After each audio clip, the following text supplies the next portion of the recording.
See this Kevlar fiber, it is there in our syllabus. It is coming under polymer composites, right? What are these polymer composites, right? So these polymer composites were first developed for military and aerospace applications in 1940s, right?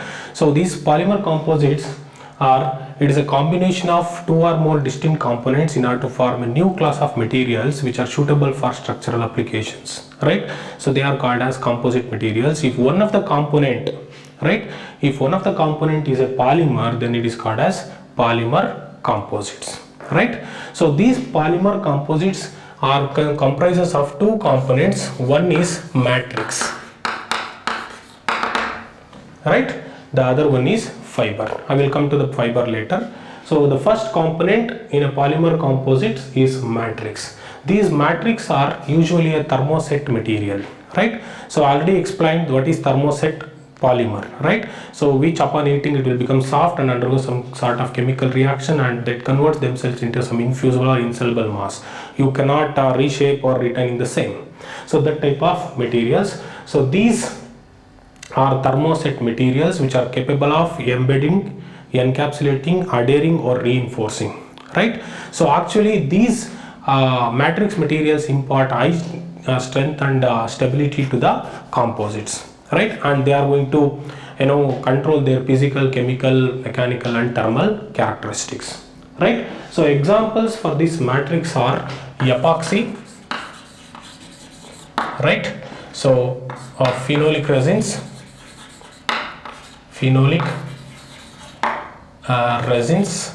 so bakelite, right? So bakelite and polyester, right? And polyester. So these are the examples for this matrix. So coming to the second component, and that is fiber, right? So these fibers are the fibrous materials which give network structure to the composites, right? Which gives network structures to the composites. They are going to reinforce, right, or embedded into the matrix, so in order to make matrix more stronger. So commonly people are going to take fiber as a glass fiber. Sometimes people are going to use carbon or a Kevlar fiber, right? So example maybe glass fiber or carbon fiber or Kevlar fiber. So this is our topic now, right? So these fiber reinforced polymer composites are very light in weight and they are very stronger. So they are often more stronger than steel, but weight is much less, right? So this is the reason why these fiber reinforced composites are used in the making of aircraft panels and automobiles lighter, so in order to achieve more fuel efficiency and less pollution, right? So with this basic introduction about these polymer composites and the two components, now let us move towards this Kevlar, right? So what is this Kevlar fiber? So Kevlar fiber belongs to a family of aramides. So Kevlar fiber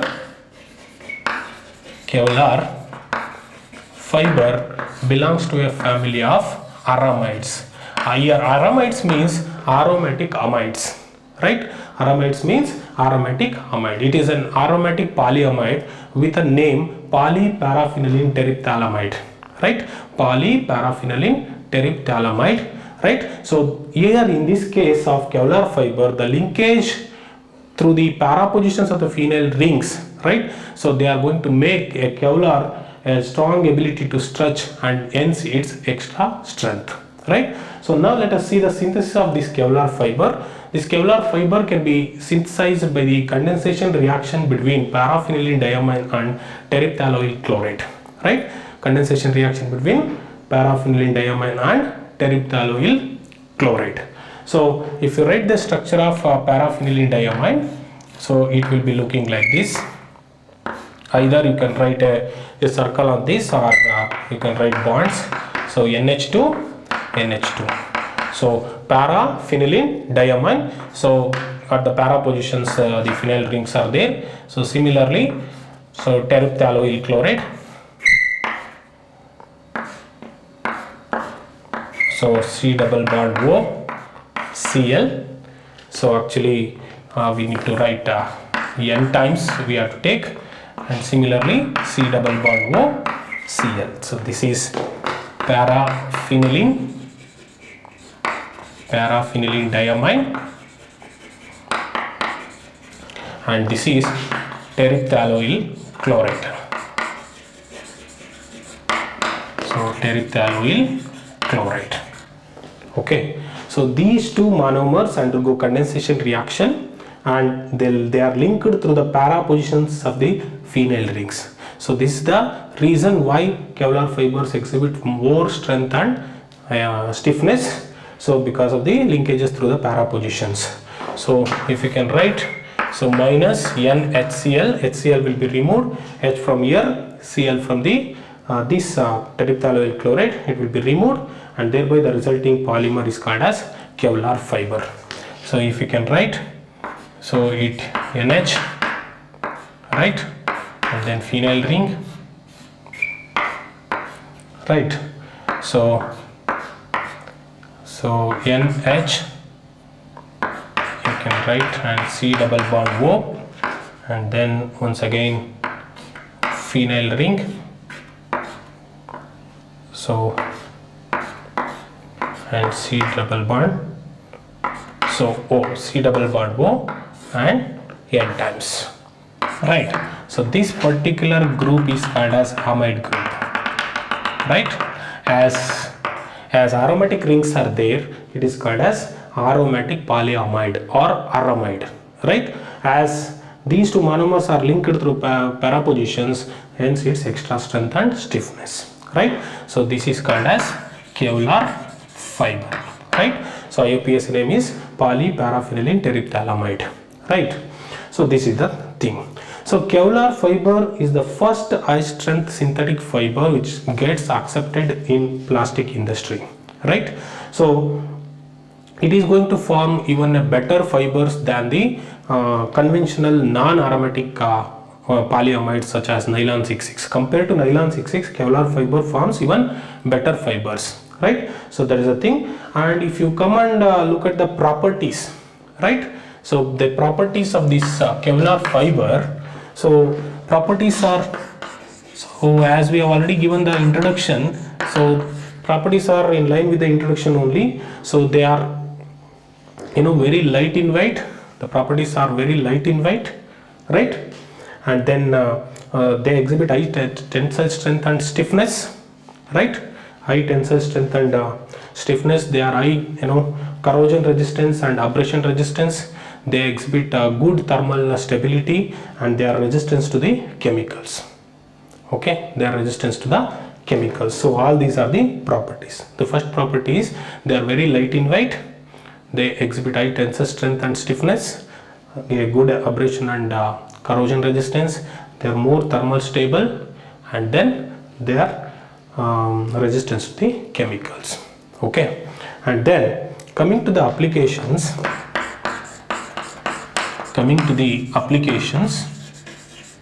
right. So coming to the applications, these Kevlar fibers can be used in so many places because of its light in weight and more strength, right.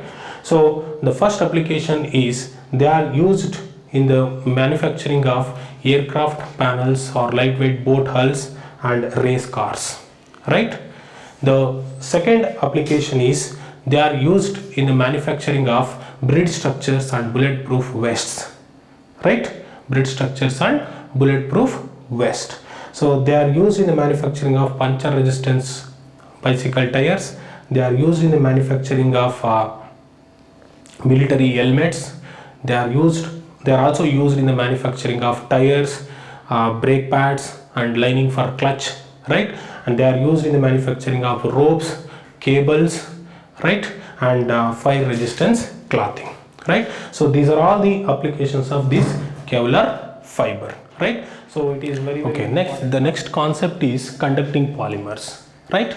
See, actually before going to this conducting polymers, first let us understand this word itself. Conducting polymer itself is contradictory, right. So we know that polymers are very good insulators, right. So in their neutral state, polymers are insulators, but they are adding conducting, right.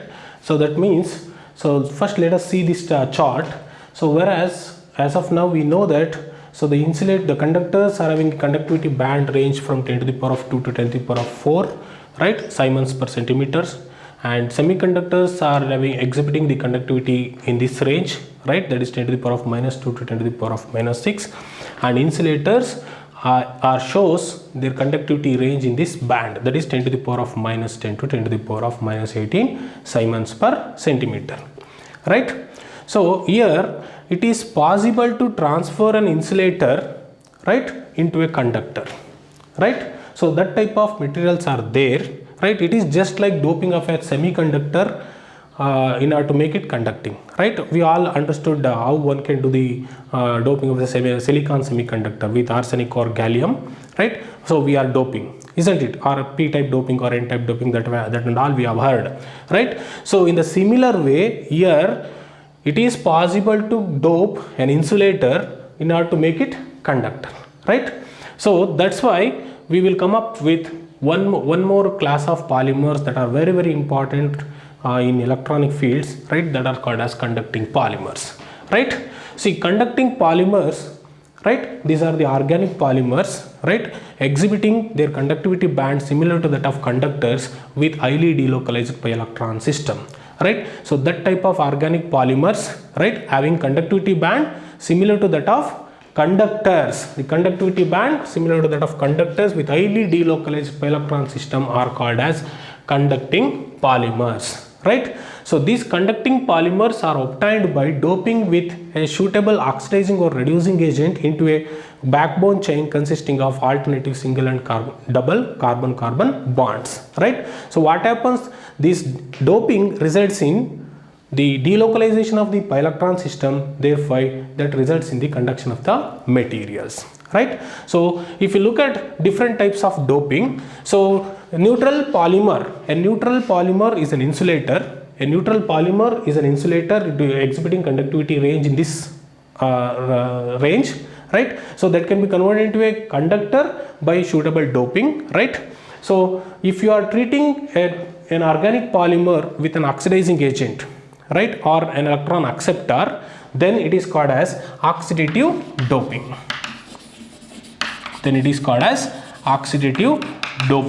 So it is, in short, it is called as p doping, right.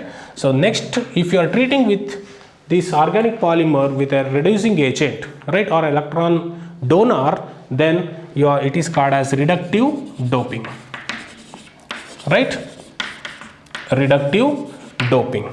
So one more type of doping is there, that is called as protonic acid doping, right.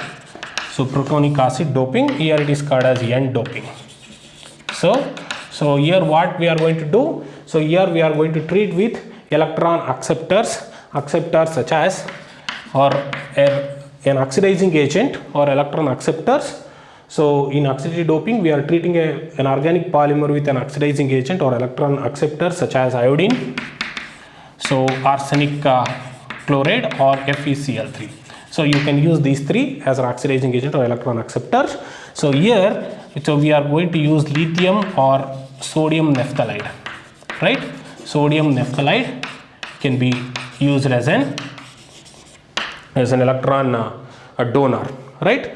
And so what happens in oxidative doping, so in oxidative doping or in p doping, the pi backbone chain of the organic polymer is partially oxidized, right. So thereby it will introduce positively charged species into the backbone chain, and that positively charged species are responsible for the conduction in case of oxidative doping, right. So in reductive doping, the pi backbone of the polymer is partially reduced, right, that will introduce negatively charged species into the polymer backbone chain, and they undergo delocalization, and that are responsible for the conduction of the material.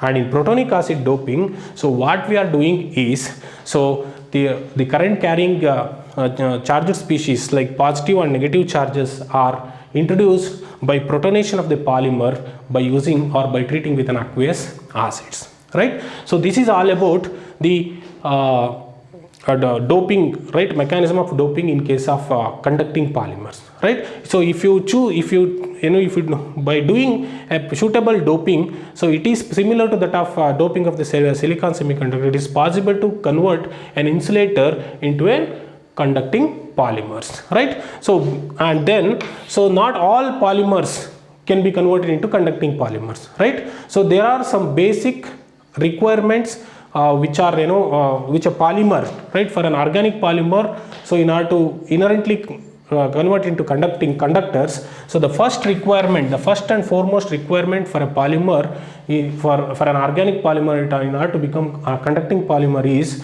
right, so they should have linear structure, right, with a relatively rigid chain, right? The first one is they should have linear structure with relatively rigid chain. So I will write that. So linear structure with relatively rigid chain, and the second important point is they should have extensive conjugation, right? They should have continuous conjugation, that is they consist of alternative single and double carbon-carbon bonds throughout the polymer, right? So they should have continuous conjugation. So that is the second requisite for an organic polymer in order to convert that into a conducting polymer. So in short, so an organic polymer, if it is undoped, if it is in the neutral state, it is an insulator. If it is doped or if it is charged either by doing with oxidative doping or reductive doping or protonic acid doping, if you introduce a charge into that, because charges are positive or negative charges or holes are the electron carriers, so then it will become the conducting polymers whose conductivity band is similar to that of conductors, right? So overall it should be an organic polymer should satisfy, it consists of linear structure with rigid chain, as well as it should exhibit continuous conjugation.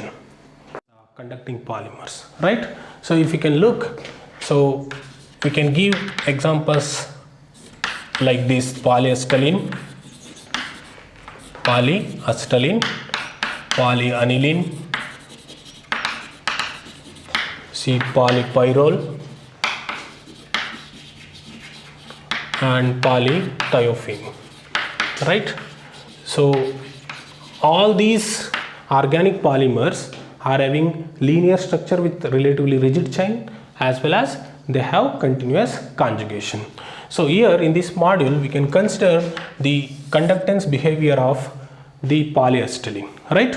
So if you consider polyacetylene, the scientists called Eager, McDiarmid and Shirakawa in 1977 so demonstrated that the electrical behavior of this polyacetylene can be increased, it can be converted into conductors by suitable dopings, that is similar to that of semiconductors, by using either an electron acceptor or electron donor. And if you come to the synthesis of this polyacetylene, these polyacetylene films can be synthesized by using Ziegler-Natta catalyst, right? So acetylene structure, if you can write, it is N times CH triple bond CH. This is acetylene, right? If it is polymerized, then we are going to get polyacetylene. So it can be done by using Ziegler-Natta catalyst. So it can be done by using Ziegler-Natta catalyst. Here in Ziegler-Natta catalyst, we are going to take catalyst such as tetrabutoxy titanium, catalyst such as tetrabutoxy titanium and triethyl aluminum, right? So this catalyst is suspended in silicone oil, and then it is passed through it is passed through acetylene, right? And it is stirred for, if you are stirred this for 2 hours, right? It is stirred for 2 hours at 120 degrees Celsius, and after that if you cool it to the room temperature very slowly, we are going to get polyacetylene films. So polyacetylene films are separated in this form, right? If you can write the structure like this, it is going to become, right?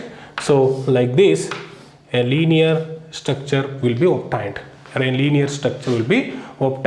So it is having a linear structure with rigid chain and alternative single and double carbon-carbon bonds, and this is called as polyacetylene. So this polyacetylene, in its original form, it is an insulator exhibiting the conductivity band in the range of 10 to the power of minus 10 to minus 18, right, Siemens per centimeter square. So this can be polyacetylene. So this can be converted into conducting polymers either by using a electron acceptor or electron donor, or by introducing the charge carriers such as a electron or holes into the polymer backbone chain. So it can be converted into a conducting polymers. So there are the two methods, either by oxidative doping, that is P doping, or by reductive doping or N doping. It is possible to convert this neutral polymer from an insulator state to the conductor state. So now we can see one by one that oxidative doping and all. Okay, now let us understand the mechanism of conduction in polyacetylene by using oxidative doping, that is P doping. So that is by treating this organic polymer with an oxidizing agent or electron acceptor. So this is the neutral polymer chain, that is polyacetylene chain. So it is an organic polymer which consisting of a linear structure, right, which is having a linear structure with rigid chain, and as well as it is exhibiting alternative single and double carbon bonds, that is extensive conjugation is there, that's why this can be taken.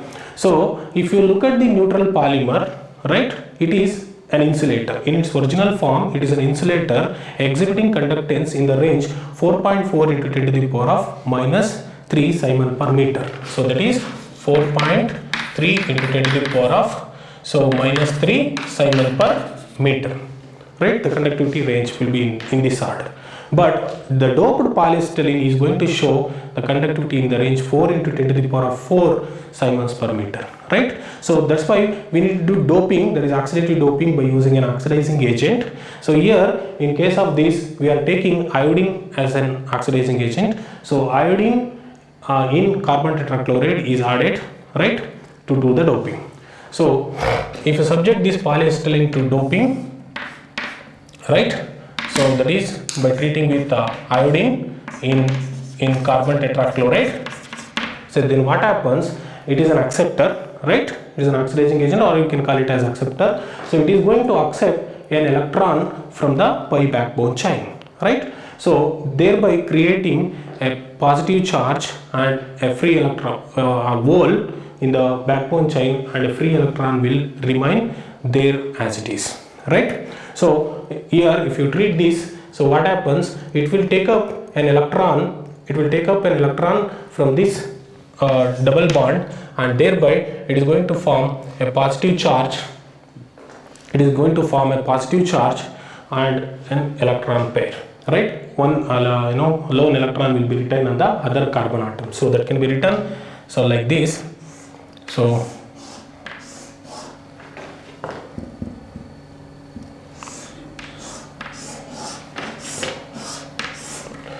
if you can write like this, so what happens, it is going to take away one of the electrons from this pi bond, so and it will create a positive charge on this. The one of the electrons will retain, and it is going to form a free radical, right. One electron is retained, or one electron is removed, right. So then, so this particular this one side phase, wherein one positive charge hole is there and one free radical is there facing each other, they are called as excitons, right. So and this particular pair is called as polaron, right. So polaron. So after second oxidation, so what happens, it is going to remove one more electron from the pi backbone chain. So if you are doing oxidation for the second time, so what it is doing is, it is going to remove one more electron from the one more double bond, as a result of which, so I will write that as it is.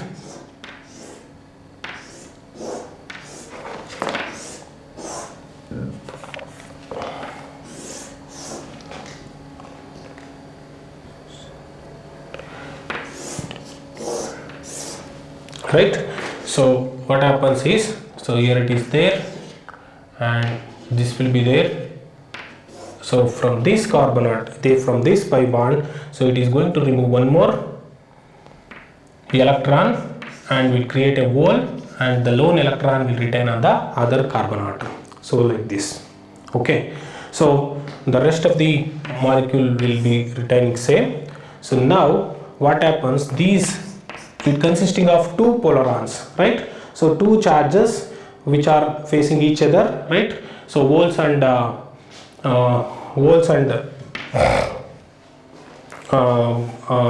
electron will be remaining, and this particular stage is called as bipolaron, right? So bipolaron. So now these two polarons, right, undergo rearrangement. These two polarons undergo rearrangement, and so they are going to these lone electrons are going to combine and form an electron pair, and they are going to establish back one of the double bond, and the chain will be rearranged, and these positively charged holes are compensated by negatively charged I3 minus, and as a result of which polymer as a whole appears electrically neutral, but it will start conducting electricity because of the presence of holes. So as holes are the majority charge carriers here, so that I can write here. So if you can take like this,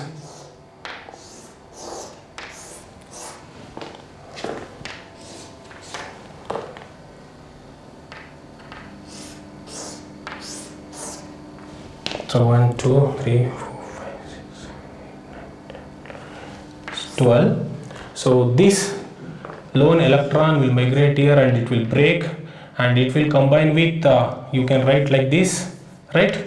So one electron here, one electron here, it is combined with this, and it will form a double bond here, and this is going to form a double bond here, and like that it is going to form, right?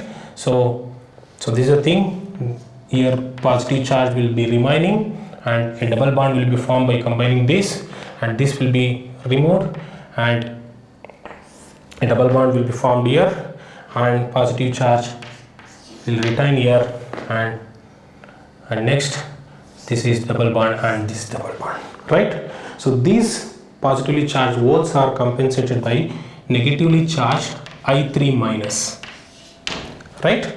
Here also negatively charged I3 minus, right? So the positively charged holes are compensated by negatively charged I3 minus, as a result of which polymer as a whole appears electrically neutral, right? And it start to conduct electricity. So this will move in the opposite direction, and this is going to move in the opposite direction like this, right? So when potential is applied, they start to move in the opposite direction towards their electrodes, and this system is called as solitons. This system is called as solitons, right? So if you can write the energy level diagram as per the band theory, so it will look like this. In case of this, right, so neutral polymer, say for example, if I write this is a valence band where electrons are there, and this is a conduction band, there is a gap between this, right? So if you do oxidation, so it is taking out one of the electrons, there is doping, so it is taking one of the electrons and producing a holes and electrons, as a result of which this will create an intermediate energy level, right, between this valence band and the conduction band. Valence band and the conduction band, it is going to create an intermediate energy level like this. So after second oxidation, it is going to create an intermediate two energy levels. So one is near to the conduction band, this is valence band, and this is conduction band. One is near to the conduction band, the other one is near to the valence band, right? So then after excessive oxidation of this polymeric chain, what happens? So these solid bipolarons form an electron pair will be formed, right? And they will merge, these intermediate energy levels merge with the edges of the valence band and the conduction band. Therefore the material will start to conduct electricity. So that can be written like this. So here it is valence band, and if you are taking it as conduction band, so then this intermediate energy level merges with the edges of the conduction band. This is going to merge with the edges of the valence band like this, right? So that's why the material will start to conduct electricity, right? So overall, so we need to do oxidation 2 times. The first oxidation, it will remove an electron from one of the double bond and will create a hole, and one more electron, that free electron, will retain on the other carbon atom. Similarly, on second oxidation, it will remove one more electron and the other lone electron retain on the other carbon atom. After that, so it will undergo rearrangement, thereby they are going to form, re-establish back one of the double bonds, and then so we are going to get this negative positively charged holes are compensated by negatively charged I3 minus, right? So yes, the holes are the charge carriers in this system. It is called as oxidative doping.